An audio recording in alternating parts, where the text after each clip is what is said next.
झारखंड में विस्थापन आयोग के गठन के नियमावली को मंजूरी मिल गई है। लेकिन सबसे अहम बात यह है कि झारखंड में जहां अचूक खनिज का भंडार है तो वहीं अभिशाप विस्थापन है। इस मुद्दे पर आज चर्चा करेंगे। मैं हूं कमल कुमार और हमारे साथ हैं नवीन शर्मा। नमस्कार। रिपोर्टर स्टॉक में आज हम इसी ज्वलंत मुद्दे पर चर्चा करेंगे। नवीन, जिस तरह से विस्थापन आयोग के गठन के नियमावली को मंजूरी मिली है 25 वर्षों बाद, जैसा कि अभी हेमंत सोरेन सरकार में मंजूरी मिली, कितना फायदेमंद होगा, कितना लाभ लोगों को मिलेगा? अच्छा, मैं विस्थापन आयोग के गठन पर बात करने से पहले एक वाकया दोहरा दूंगा।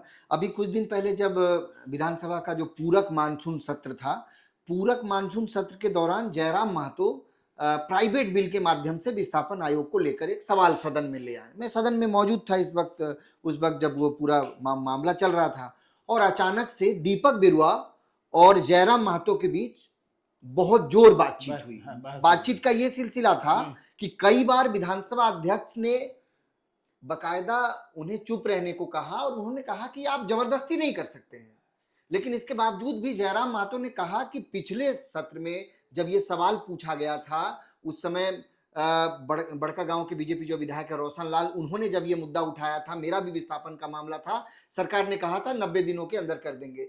उसके बाद बजट सत्र के बाद हम दूसरे सत्र में आ गए। अब मानसून सत्र में कहा जा रहा है कि सरकार इसकी प्रक्रिया में लगी हुई है, बहुत जल्द निर्माण हो, और इस पर रिजिड हो गए जयराम महतो। और जयराम महतो ने कहा कि आप एक समय और डेट निर्धारित कर दें कि आप कब तक बनाएंगे। तब फाइनली जो विभागीय मंत्री थे दीपक बिरुआ ने कहा कि हम आने वाले सत्र के पहले, यानी शीतकालीन सत्र के पहले विस्थापन आयोग का गठन कर देंगे। देखिए, विस्थापन आयोग पर हम लोग इसलिए आज बातचीत करने के लिए कमल आए हैं। आप निश्चित तौर पे इसके महत्वता को समझ सकते होंगे कि आप ऐसे समझिए कि झारखंड में 1.5 लाख से ज्यादा परिवार ऑफिशियल माने कागजों पर जो है, जो विस्थापन के शिकार हैं। और झारखंड के बारे में जो आपने जिक्र किया पहली लाइन की, विस्थापन को अगर देखा जाए, झारखंड के पास खनिज संपदा है, और यही यहाँ के लिए अभिशाप है, क्योंकि ये खनिज संपदा के लिए आपको जमीन चाहिए, और जमीन जब आप चाहिए, जमीन आप अधिग्रहण करेंगे तो यही जमीन आपको लोग विस्थापित होंगे। लेकिन सवाल ये है कि झारखंड के गठन के बाद, यानी झारखंड राज्य बनने के 25 सालों तक भी किसी सरकार ने इस पर विचार किया। कई तरह से चीजें आई कि विस्थापन पर जो है उसका गठन हो जाए, लेकिन अंततः नहीं हुआ। लेकिन इसका श्रेय अब चूंकि हेमंत सोरेन की सरकार को जाता है, कल कैबिनेट ने मंजूरी दे दिया विस्थापन आयोग के गठन की नियमावली को लेकर के, विस्थापन आयोग की नियमावली को लेकर के। तो अब आने वाले दिनों में, चूंकि अब इसमें कुछ है नहीं, आने वाले दिनों में अब इसका जो स्वरूप होगा, अध्यक्ष, उपाध्यक्ष और इसके अलावा मनोनीत सदस्य, राज्य स्तर से सचिव लेवल के जो अधिकारी हैं उनको भी इसमें शामिल किया जाएगा। और उसके बाद फिर कहीं ना कहीं इसमें रिटायर्ड जज या फिर अधिवक्ता जिनका 10 साल से अधिक का अनुभव हो, तो ये सोशल वर्क के क्षेत्र में, तो उनको जो है इसमें जगह दिया जा सकता है। एक कमेटी गठित, हाँ, मतलब जैसे बाकी आयोगों की तरह इसका भी स्वरूप होगा। लेकिन सवाल एक ये है, आप मुझसे पूछ सकते हैं वो सवाल कि क्या विस्थापन आयोग के गठन हो जाने से फायदा क्या होगा? नहीं, क्या लोगों की समस्याओं का निदान हो जाएगा? देखिए, ईसीएल, बीसीसीएल, सीसीएल, जितने भी बड़े प्रोजेक्ट है, एनएचएआई हो गए, इसके अलावा थर्मल प्रोजेक्ट्स हो गए, उसके बाद जितने भी पावर प्लांट्स हो गए, ये जितने भी प्रोजेक्ट्स हैं, सारे प्रोजेक्ट में जमीन अधिग्रहण से ही लगे हैं। और जमीन अधिग्रहण का मतलब ही है कि लोग विस्थापित होंगे। लेकिन सवाल यह है कि आयोग अब इस पूरे मामले को कैसे देखेगा। देखिए, विस्थापन का दंश झेलने वाले लोगों की कमी नहीं है। अभी हाल में आपको याद होगा, रामगढ़ के बड़का गांव में जो एक घटना हुआ था, जिसमें रामगढ़ का ही वो मामला था ना, जो आंदोलन करते करते लाठी के कारण जो है, लाठी से चोट लगी और वो मर गया वो व्यक्ति। काफी हंगामा हुआ। लेकिन उसके बावजूद भी हाँ, विस्थापन को लेकर के ये आंदोलन कोई नहीं। आप राज्य में, मैं आपको एक और उदाहरण दे रहा हूं कि झारखंड में ऐसा कोई महीना नहीं है जहां पर राज्य के किसी जिला में, किसी प्रखंड में, किसी पंचायत में विस्थापन को लेकर के आंदोलन नहीं होता हो। हम लोग देखते रहे उस आंदोलन को। मैं जिस क्षेत्र से आता हूं, मैं जमशेदपुर वाला जो क्षेत्र से आता हूं, वहां पर भी खनन एरिया है। वहां पर भी जैसे ही विस्थापन, आप लैंड लेंगे तो आपको लोग विस्थापित होंगे। लेकिन सवाल है कि इतना पेचीदा है ये मामला, खास करके झारखंड के जो अधिकारी है। आपको याद होगा अभी एक वीडियो वायरल हुआ था झारखंड हाईकोर्ट का, उसमें जो फटकार लगाई थी, जज साहब ने कहा था, मैं अधिकारी का नाम नहीं लूंगा, लेकिन उन्होंने क्या कहा था कि वो जमीन का जो मुआवजा है, ये भी विस्थापन का ही मामला था। बिल्कुल कि भाई मेरा जमीन अगर किसी प्रोजेक्ट में गया है तो मुझे उसके लिए उसका मुआवजा चाहिए। पुनर्वास नीति तो है नहीं सरकार के पास, लेकिन सवाल ये है, उन्होंने कहा था कि इसके लिए भी आपको कमीशन चाहिए, ये अधिकार डीसी को है, वो डीसी तक ही सीमित। तो झारखंड में जो अधिकारी हैं, वो अधिकारी भी बहुत साफ सुथरे तरीके से कमल इस विषय पर काम नहीं करते हैं।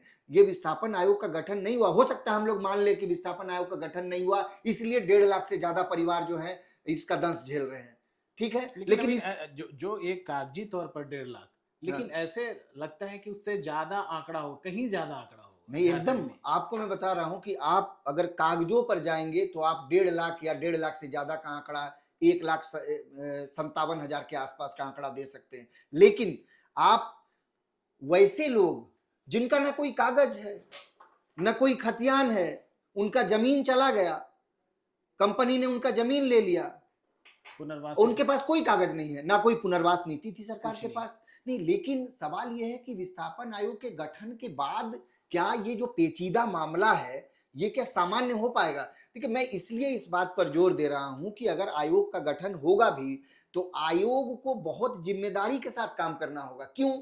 क्यों करना होगा? क्योंकि आप देखिए कि ठीक है, मान लीजिए विस्थापन आयोग आपके पास नहीं है, गठन अब तक नहीं हुआ था, तो क्या राज्य सरकार के पास ऐसी नियमावली नहीं थी कि किसी का अगर जमीन ले लिया जाए तो उसके पुनर्वास के लिए सरकार व्यवस्था करे?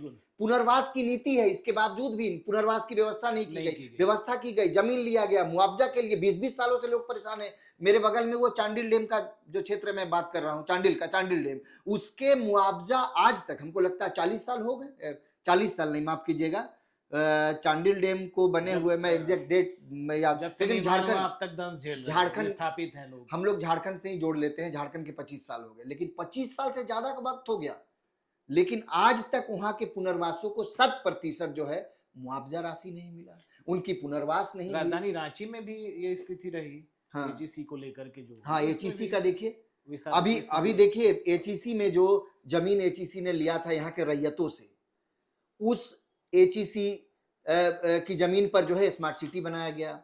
अभी राजेश कच्छप जो है उस मामले को बहुत जोर शोर से उठाए, उसमें अभी म्यूटेशन नहीं हो रहा है। रांची में ऐसे ये एचईसी के जमीन में बहुत सारे अच्छा ठीक, अच्छा एक चीज और है, मैं इस पर भी जोर देना चाहूंगा, हमारे दर्शक इसको देख रहे होंगे कि जो विस्थापन की नीति को अगर आप ऐसे देख लेंगे कि मान लीजिए ईसीसीएल को कोयला निकालना है, आप रैयत हैं, तो रैयत है तो मैंने आपको पैसा दे दिया कि भाई आपका 2 बीघा जमीन है, मैंने आपको पैसा दिया, अब जमीन मेरे पास आ गया। नौकरी वाला मामला अलग है कि ठीक है, नौकरी आपके परिवार को देंगे या नहीं देंगे, या दे भी देते हैं, तो इसके बाद फर्स्ट जनरेशन तो ठीक है, हो जाएगा, फर्स्ट जनरेशन ओनली, लेकिन सेकेंडरी जनरेशन जो आपका दूसरा जो जनरेशन होगा वो तो आंदोलन करेगा, ये दूसरा पीढ़ी तो आंदोलन करेगा। तो उस दूसरे पीढ़ी के यही पुनर्वास है। इस मोटे तौर पर पुनर्वास को ऐसे आप समझिए, दिस इज कॉल्ड पुनर्वास, क्या कि आप सिर्फ मुआवजा देकर के साइड नहीं हट सकते। भाई जमीन मतलब मेरा, आप जमीन को केवल ये मत समझिए कि हम पैसा दे दिए जमीन ले लिए, जमीन मेरी पहचान, मेरी संस्कृति, मेरा घर, मेरा ईश्वर, जमीन आपके पूर्वजों का जो है एक ये वो है जमीन, आर्थिक स्रोत भी देना, आर्थिक स्रोत। आप जमीन लेके पैसा, भाई इस बार के लिए ना पैसा दिए, पैसा खत्म, 50 सालों के लिए आप मैं मर गया, मेरे बाद जो मेरा परिवार है उसका क्या होगा? मेरा तो व्यवस्था हो गया उसके बाद। तो यही है ये पुनर्वास की जो नीति। मैं तो बधाई देता हूं झारखंड सरकार को कि कम से कम एक उम्मीद जगी वैसे परिवारों की, जो 1.5 लाख से ज्यादा ऐसे परिवार हैं जो आज दंश झेल रहे हैं पुनर्वास नीति के लिए, दंश झेल रहे हैं विस्थापन के लिए। अब कहीं ना कहीं इसके गठन से ये अच्छी बात है, जिस तरह से जयराम महतो रिजिड हो गए थे विधानसभा में, और ये ऐसा मसला नहीं है कि केवल सत्ता पक्ष के लोग, भाई विपक्ष के लोग जो है हमेशा से सवाल उठाते रहे। बगल में जो है रामगढ़ है, पतरातू थर्मल पावर, उसके विस्थापितों को देखिए ना, लगातार आंदोलन करते रहे। आज से आंदोलन कर रहे हैं क्या? हम लोगों ने तो जब से पत्रकारिता तब से सुन रहे आंदोलन ही कर रहे हैं। लेकिन अब कहीं ना कहीं सरकार, अगर मैं एक आंकड़ा पर भी जाना चाहूंगा, अगर सरकार अगर अब कहीं ना कहीं विस्थापन आयोग के गठन को लेकर के नियमावली बना दी है, आने वाले दिनों में यह नियमावली बन भी जाएगा, लेकिन अगर ये बन जाएगा तो लोगों को जो है एक मतलब कहीं ना कहीं उनकी उम्मीदें जो हैं वो कहीं ना कहीं एक चीज इसमें यह भी है कि जो नियमावली बनेगी, गठन होगा, उसमें विभाग का भी ये रहेगा, सारी चीजें डायरेक्ट आयोग निर्णय नहीं ले पाएगी, तो ये एक कंट्रोल करने के लिए भी शायद ये ऐसा हो सकता नहीं नहीं है। देखिए ये जो जैसा कि पुनर्वास राज्य विस्थापन एवं पुनर्वास आयोग का जो गठन है उसमें स्पष्ट कर दिया गया है, विस्थापितों के मामलों में आयोग सर्वे सर्वा की भूमिका में नहीं रहेगी। हाँ आयोग के सुझाव जो हैं वो राज्य सरकार पर बाध्यकारी नहीं होंगे। आयोग पर राजस्व निबंधन, भूमि सुधार, प्रशासनिक, मतलब कि विभाग का भी हस्तक्षेप रहेगा, ताकि अगर जो उसके गठन के जो लोग, जो टीम जो है, जो आपने बताया, आप वो बता भी रहे थे क्या नहीं, स्वरूप उस होगा। स्वरूप का गठन को नवीन, देखेंगे तो चूंकि थोड़ा मैं पढ़ देता हूं कि राज्य सरकार की नियमावली से मिली शक्तियों का इस्तेमाल झारखंड राज्य विस्थापन पुनर्वास आयोग का गठन 3 साल के लिए होगा, 3 साल के लिए किया जाएगा। अब क्या है कि अध्यक्ष और इसके 2 सदस्य होंगे, जो मनोनयन होगा उनका। अध्यक्ष पद के लिए सामुदायिक विकास कार्यक्रम, विस्थापन और पुनर्वास के क्षेत्र में 10 साल का अनुभव होना चाहिए।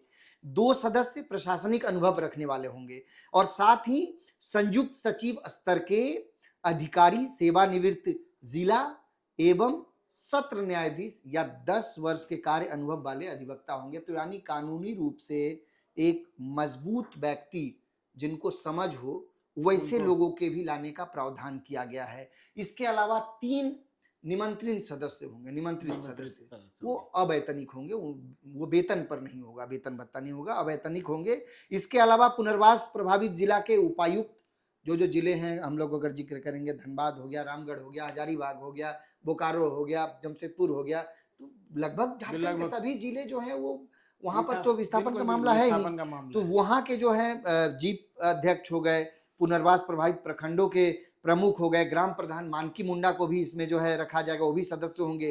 राज्य निबंधन भूमि सुधार विभाग के उप सचिव या फिर उप निदेशक स्तर के पदाधिकारी जो हैं सदस्य सचिव होंगे। तो कुल मिलाकर के अगर देखा जाए तो ये विस्थापन आयोग का जो स्वरूप है उस स्वरूप को बहुत हद तक जो है कोशिश किया गया है कि एक बहुत बैलेंसिंग उस स्वरूप बनाने का, जो सही तरीके से क्योंकि मामला पेचीदा है और आने वाले दिनों में ऐसा नहीं कि आयोग के गठन होने के बाद सब चीज ठीक हो जाएगा।